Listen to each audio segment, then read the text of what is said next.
Hello, I'm Doug Muzzio. This is City Talk. The 2008 election is already historic. The Democratic nominee is a black man who narrowly defeated a woman. The Republican candidate is the oldest major party candidate to run for president. It is shaping up to be a critical election, one that may decide the future of the two parties, the nation, and the world for a generation.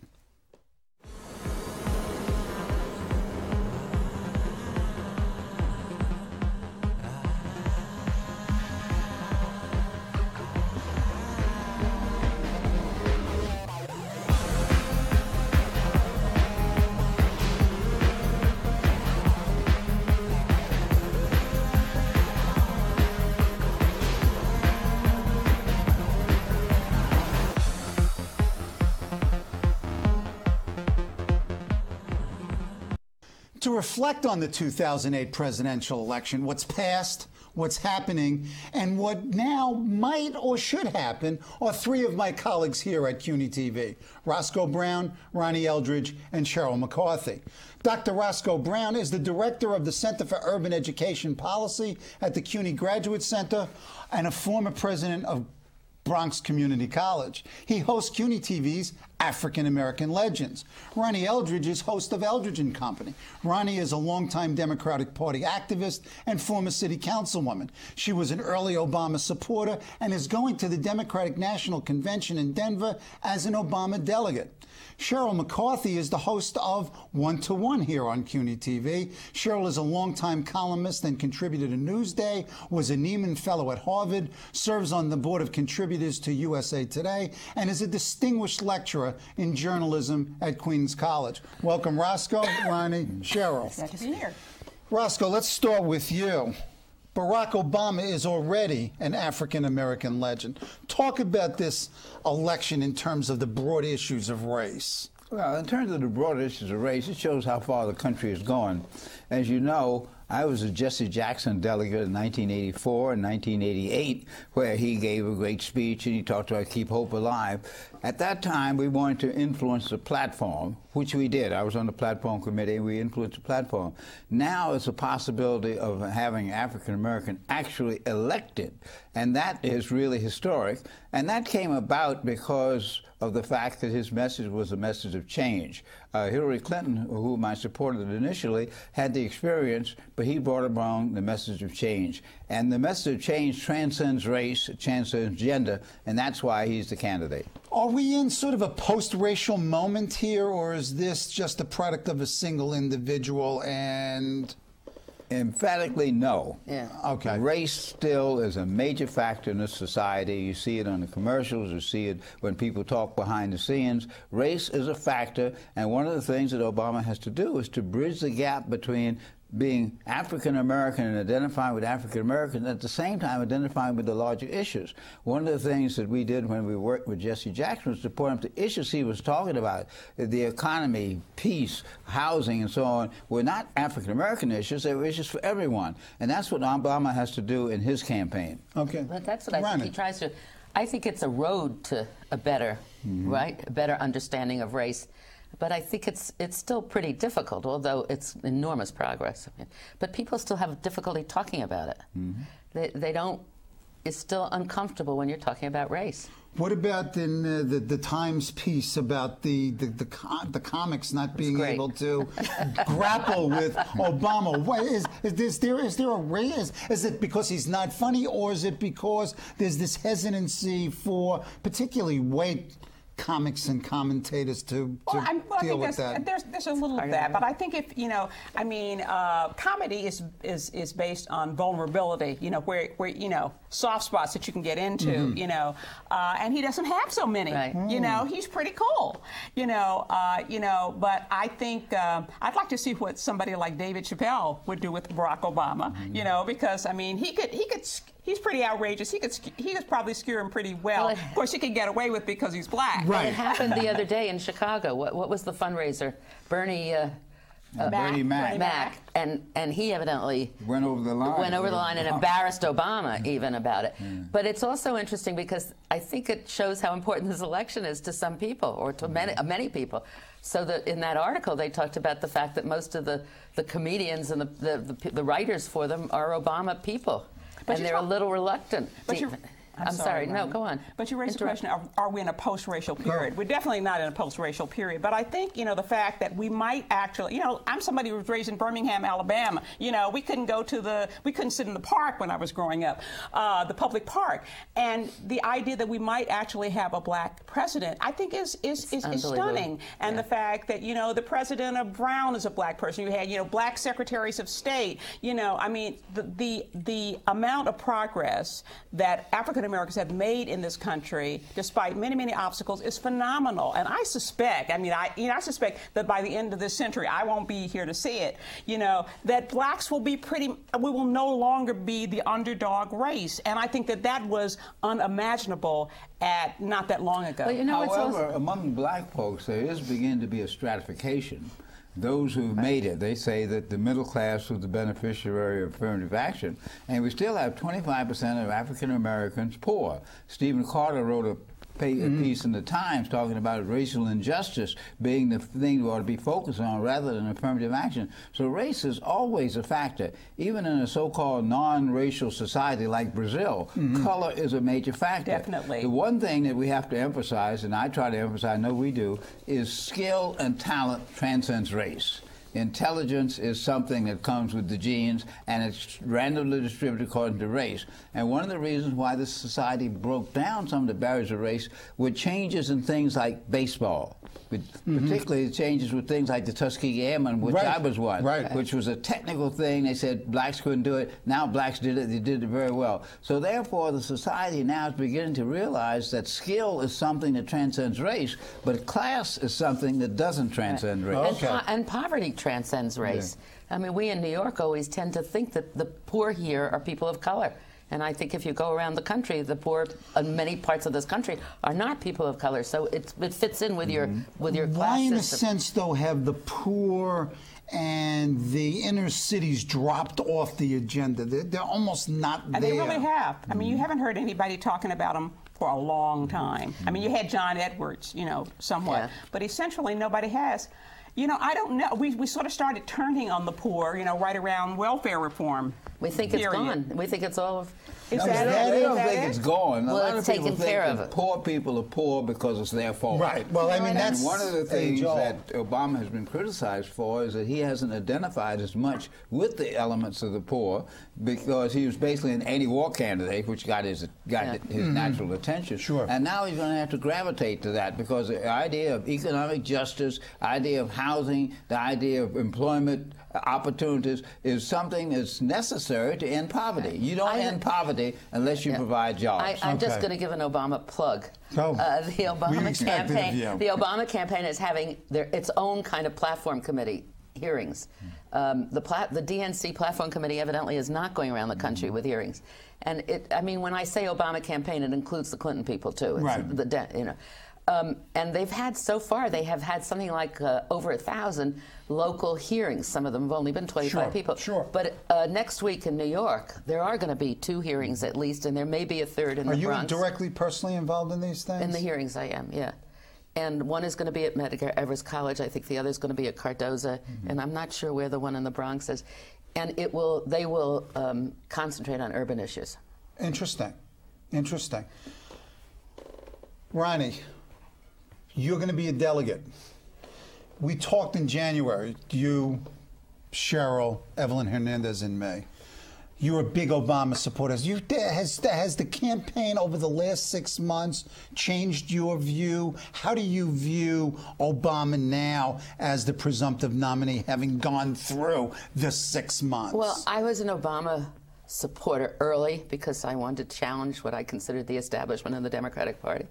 And basically, he succeeded in doing that. So it becomes difficult to continue the same momentum you had. But he's now the Democratic candidate. And now the race is between a Democrat and a Republican, and there's no doubt, how I feel. But that original fervor, of course, and I still want him, and I'm still stunned by the fact that I think, is going to be president. And I'm still as sure about him as I was then.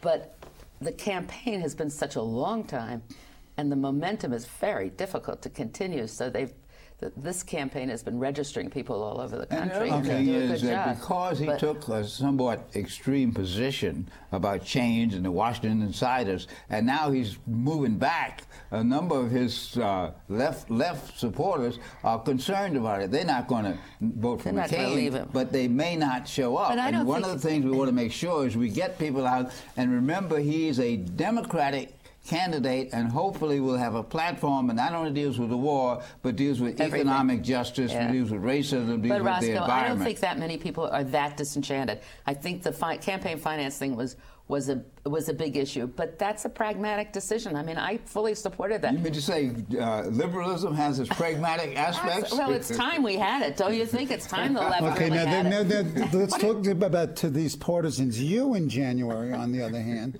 you were not particularly enamored, neither with Hillary nor with Baruch. You sort of were talking favorably about Edwards in terms of his message, and you emphasized the issue of character and really sort of talked really positively about McCain. What's happened over the last 6 months with you? Well, you know, I'm glad that, you know, I like many others, became caught up in the excitement once it became clear that Barack Obama had a chance. And you saw that he was this really exciting candidate, and one that I felt that I was in sync with politically, you know, on the issues. I am happy with the way that the primary season turned out, and that the excitement that it generated, all of the people who came into the process. I agree with Ronnie that a lot of that excitement is gone now. You know, it's really gotten kind of dead. Why? McCain looks like, you know, it's like he's a sleepwalker, and you know, even with Obama, you know, I'm glad that he got the nomination, but I'm disappointed that he seems to have turned into Hillary Clinton. You know, now you don't know. It's not just on the campaign finance, but also on late-term abortion, on electronic surveillance, on gun control. I think he's still basically essentially against the war, and is going to do what he can about that. But you know, I'm wondering, you know, what he's about now. I wanted not to debate his pros and cons. I mean, because you know, he's always run as a conciliator, which is very interesting. And as he said, people really aren't listening to him. If he believes in the kind of compromise and everything, then he's going to start moving around on positions. But New Yorkers are at a great disadvantage, and this is something that's really troubled me during the most recent elections. Candidates don't come here because they take the state for granted. Right. They come here to raise money. Right. And we are now discovering, just like you said, it's another class system. Yeah. The donors, the big donors, are the people who meet the candidate, who get invited to the functions. The little people who do the work on the streets and go out and register. We happen to be selling buttons on the West Side. Those people never get. There is no candidate to see or hear, so you feel as if you're out. Wasn't there a big Obama event at the Hilton the other day? Can anybody go? Oh, you had to pay. You had to pay. The breakfast. The breakfast was $250. The one reception was $1,000, and there was another reception for $32,000. That's why I wasn't that. Yeah, right. That's that why was we have for to the hear from DNC. them. That wasn't for Obama. But I mean, that's a great problem for New Yorkers. I remember when we used to be the excitement and out on the street and everybody campaigning. It's gone. Well, do we have voter fatigue here? A lot of this, yeah, that's true. Because there used to be forums you could go to and actually ask the questions to the candidate. Right. Now everything is in a studio somewhere. And so, therefore, television makes the candidate, and Obama's a very good television candidate. But especially in New York. Lately, you haven't. What you need, I mean, since you've got the two presumptive nominees, they have not come head-to-head. I'd at least like to see them go head-to-head on television, or in a debate, or in a town hall, something forum, or something, and you haven't had that. And I think they're waiting until they're official candidaents. Oh, really? But are we in the stage of sort of voter and commentator and analyst fatigue? Are you tired? I think so. I mean, are you tired of it, or are you still jazzed? In one sense, I'm tired, because basically in this country, even though we talked to the Republicans on the right and the Democrats on the left, we really have a centrist political posture. And that centrist political posture benefits those who have and doesn't take care of those who don't have. Right. And we have a society where half the people don't vote. So therefore, we've got a real problem to energize the masses, and the only way they can be energized is to have something that means something to them, like a job, like better housing. Or the hope of having it. No, the hope of Do you see this coming? I do think it's coming because in a class-oriented society, eventually the lower classes do mobilize. Remember, the French Revolution became because the lower classes mobilized. What is this, like sort of and basically Bastille the Day? mobilization, see, I'm a political activist from the 60s. The mobilization of the working class and so on helped to change the country, change it with race and change it with economy. Is this likely now? No, I think it's likely. I think, for one thing, when the banks, as happen now, begin to go down, when the fuel price begin to go up, working class people begin to look past race and gender and say, what solution do you have, social issues? and what are you going to do to help me? Okay. I want to stick with race a little bit. Obama early this week talked before the NAACP and reiterated the call for black family responsibility. He did it in his Father's Day speech, which led Jesse Jackson to his remarks and the reaction to that. What is the impact, or has been the impact, of these remarks on the black community, and does it represent a significant strain of thinking? Are there splits between the old-timers and the Well, not so much the old-timers and the new-timers. This question of fatherless black families is a direct fallout from economic opportunity and the lack of social responsibility that brings. So when you preach to people, say, well, look, you got to be more responsible, I agree. But you also got to say, well, what are you going to do to make them more responsible? What are you going to do about the prison system? What are you going to do about job training? What are you going to do about unemployment insurance? Those are the kind of things. And I think the black families have always been together. In slavery, they were together. They may not have been married, but they were together. So the question of how do you bring that together in a society where black men are unemployed, they're not given the opportunity, they're targeted in the criminal justice system, that means that in addition to talking responsibility, you got to talk solutions. Okay. And that's what the NAACP is trying to do. And you need to talk about some education, right? That's the number one. That's the thing. Yeah, I mean, I agree with everything that you're saying, Roscoe, but I think, I think responsibility is also part of that. I do think that the primary dysfunctionality, the primary cause of the problems in the black community is a lack of responsible male role models in the home. That's it. Above anything else. How do you be responsible when you don't have a job? Well, that's true, but I mean, but one of the problems of young black males is the failure to get an education, which allows you to get a job, and that's partly your responsibility. Because in the schools, from the time they're young, they're stereotyped by the teachers, and one of the things we're concerned about is how to educate black young men. But you're taking a totally structural explanation, and you're almost absolving the individual of responsibility. I didn't say that. I said the black families always had responsibility, and it isn't all of the black families that are responsible. Of course. Even though maybe 35% have natural birth fathers. Right. There are many who still have responsibility for their kids. So it isn't that there's not responsibility, but the point is if you keep saying it's your fault, you're not doing it, you don't address the main issues, which are education, economy, and jobs. Was he saying that? Was he He didn't say that at all. He didn't talk about that. Right. See, when you're a preacher and a political candidate, in a sense, as a preacher, you want to get your principle across. His principle is responsibility. From the principle goes action. What's the action? But his remarks, he prefaced it by saying that government had to be more responsible, Wall Street had to be more responsible. And nobody else, No, Pete Hamill, who has written about this, nobody else can get an education for you. Nobody can give you an education. An education has to be taken. black women come from the same families, the same fatherless families, poor families, single parent families that black males come from. And if they're able to get an education, but they're not so are treated the males. the same in the schools. There's a plethora of literature showing how black males are treated differently than black females in school, and that tends to turn people off. The general aggressiveness or the maleness of blacks among teachers, most of whom are white, 95% of the teachers in this country are white, that area of young education of black males is probably the most important thing that can be done to change this, so that they then will respond to education. This is such an interesting conversation because I want to say something, but because I'm not black, I haven't participated in this conversation. But it is so interesting, isn't it? Yes. I think that you're right that there aren't the role models. They aren't. Yeah. And that the young women, 14, 15, 13, they love,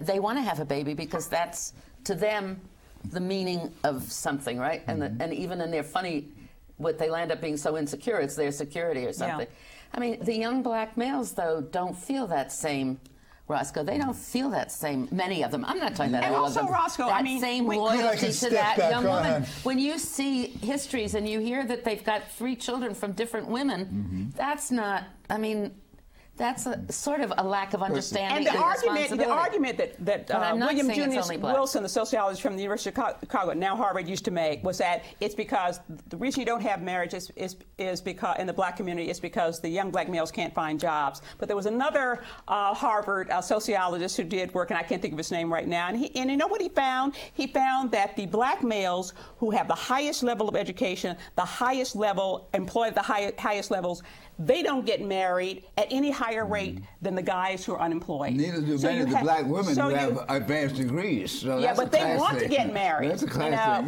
But they want to get married. Okay, we could continue this. I want to go. By the way, Doug, this points up that race is a major factor. Yes. Well, this is.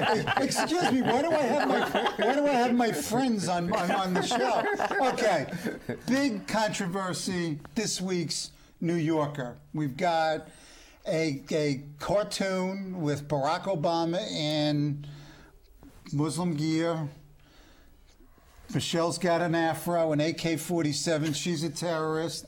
And they're in the White House. Burning up the flag. Burning the flag and a picture of Osama bin Laden. And the reaction's been the last 48, 72 hours, it's been all the New Yorker all the time.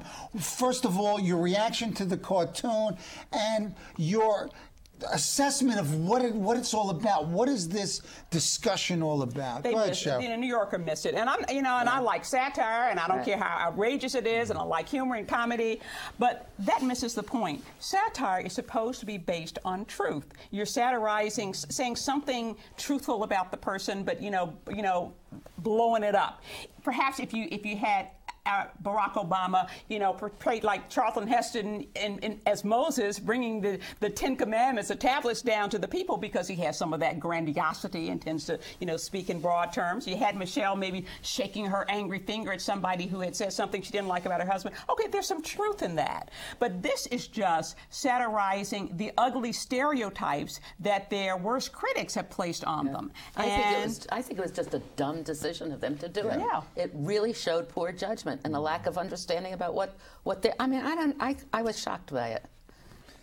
You said you didn't understand it, didn't you? I didn't understand. I have to tell you, at first I didn't get it. I didn't get the satire. Then I read that the title was "The Politics of Fear," and I said to myself, "Well, why don't they put that up top?" Does it say? I get it. But does it's it say it's on so the inside? It is inside. But I agree with Sheryl. It does take a rumor that some people believe and adds to it in giving it credibility. It is not satire. It's very poor judgment, and I think it's offensive.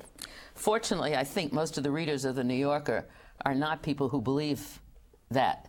So, but now it's all over, And so everybody will who's believe seeing it on the internet, Right. and Right. me is going to say, "Oh, Yeah. I knew they were terrorists." Right, see, even the New Yorker believes that this Can is I the just case. go back Go to ahead. the subject we had before? Because Go. Roscoe and I are old enough to remember when, if the man was found in the house, in the apartment, you were off of welfare, right?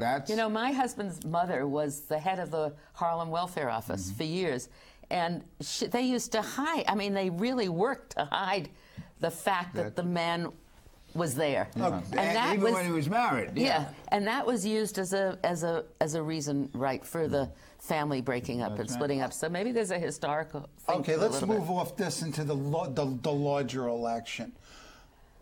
Very briefly, what has this election cycle meant to you? What has it meant so far? Well, it means that some of the old forces, the Washington insiders and the lobbyists, are working overtime to get their point across. And one of the things is, how do we get out of Iraq? And that has to do with the oil companies and the military companies and the investors and so on. It's going to be a tough campaign. This is not a slam dunk for Obama. This is going to be a tough campaign, and he's got to take some very tough principled stands on the war and some of the other economic issues. Ronnie? What do I think about it? Yeah, I mean, what meaning do you derive from it? What's your hope and expectations? Well, I hope that we're going to have different policies in the country, and I think it's very important. I hope that we're not going to reflect all the interests, and we're not going to continue to have wars. Are you sanguine about the outcome from your partisan perspective? No, I'm nervous about it, but I think that I think in the long run it will work. I think when the candidates are up against each other face to face, the way you're talking about, I think the contrast will be very apparent. But I think it's a most important thing. It was Arthur Schlesinger, right, with his 30-year cycles of government and stuff. I mean, I think that we're hopefully we'll be on the beginning of a different kind of cycle. You've got the last word, Sheryl. I think it's about, the intense dissatisfaction with where the Bush administration and the Republicans have taken us in these 8 years, that you were able to have a woman and a black do so well in the primary. And I'm just hoping that Barack Obama is going to be elected, and I hope he's not going to back so far to the center that he's going to not just wind up being Hillary Clinton, but wind up being John McCain. One thing we have to be careful about is the Bradley effect. The Bradley effect is, whites will say they're going to vote for a black, and then some of them don't. The liberal whites will. But what about the middle of the road? And that's why Obama has to address issues that relate to the middle of the road, the economy, and the war. He's got to talk about more universal issues. But it was interesting because it didn't really show, did it? Except, where was it, in New Hampshire? The polls were pretty reliable, it seemed to me, with the outcome in the primaries. Yeah, but again, they were Democrats. Some of those were states that had predominantly black populations. Right. Okay, so where we are is we're in the middle of July. The middle of July. We've got 3.5 months to go, and we're going to be back in 2 months? I'm going to do 3 back, and we'll talk again and see where we are in the campaign. We'll have been to the convention. Yep. Excitement will have happened. Yep. And maybe we'll have a first debate. That's right. Maybe we'll have the first we'll have some debate. Face-to-face. Very good. Thank you. Thank you, Sheryl. Thank you, Ronnie. Thank you. Thank you, Roscoe.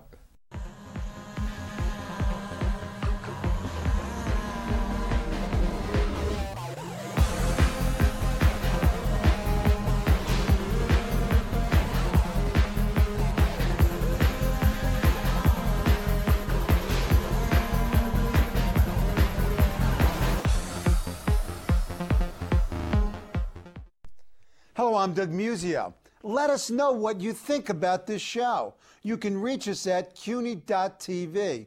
When you get there, click on the bar that says Contact Us and send your email. Whatever it is. Thanks, no thanks, obnoxious, do it. Send it.